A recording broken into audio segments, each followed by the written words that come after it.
Assalamualaikum warahmatullahi wabarakatuh. Salam guru penggerak. Salam dan bahagia Bapak dan Ibu guru hebat. Perkenalkan, saya Juwita Mary, calon guru penggerak angkatan 11 dari SMA Negeri 2 Ranah Pesisir, Kabupaten Pesisir Selatan, Provinsi Sumatera Barat. Pada video ini saya akan memaparkan kesimpulan dan refleksi pemikiran Ki Hajar Dewantara Modul 1.1 Koneksi Antar Materi. Menurut Ki Hajar Dewantara, pengajaran dan pendidikan itu adalah suatu hal yang berbeda.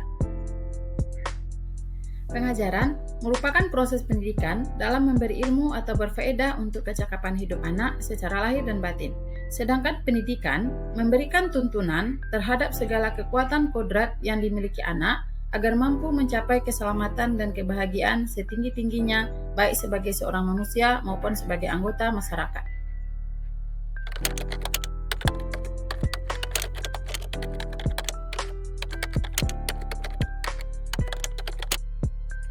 Sebelum mempelajari modul 1.1 tentang pemikiran Ki Hajar Dewantara, pembelajaran yang saya lakukan, saya hanya menganggap siswa sebagai objek pembelajaran saja, sehingga pembelajaran yang saya lakukan cenderung teacher-centered. Selain itu, saya menilai keberhasilan siswa-siswa saya berdasarkan hasil nilai KKM. Hal ini terjadi karena pembelajaran yang saya lakukan hanya sebatas transfer materi saja. Sehingga saya hanya melihat nilai aspek kognitif saja dari siswa-siswa saya. Dan saya tidak peduli tentang pemahaman siswa-siswa saya. Yang penting materi saya tersampaikan, karena cukup banyak materi yang harus saya sampaikan dalam setiap semesternya. Dan karena semua hal yang telah saya lakukan, saya sering merasa gagal ketika banyak siswa saya yang tidak tuntas dalam pembelajarannya.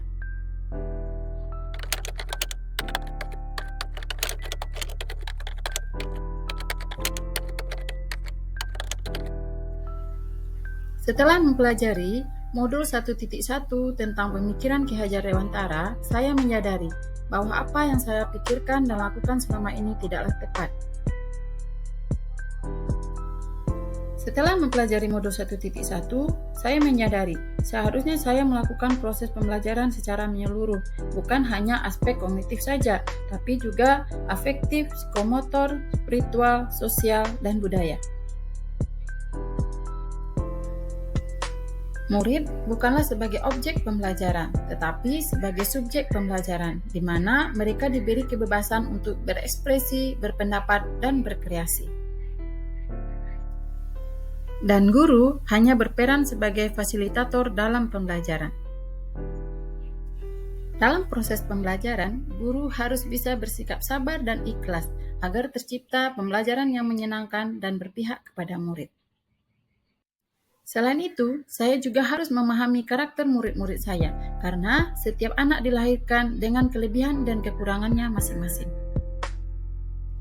Dan saya harus menghargai perbedaan semua karakter murid-murid saya dan memberi kesempatan mereka untuk tumbuh dan berkembang sesuai dengan kodratnya masing-masing.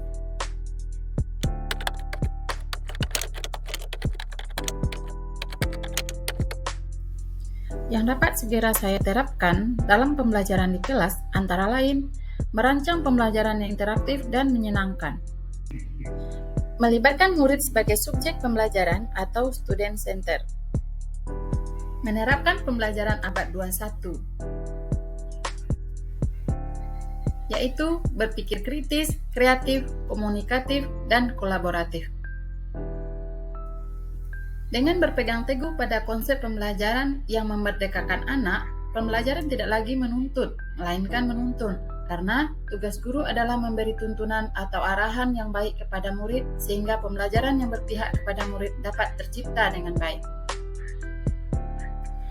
Demikian, semoga video ini dapat menginspirasi. Akhir kata, semoga tergerak dan mari menggerakkan. Wassalamualaikum warahmatullahi wabarakatuh.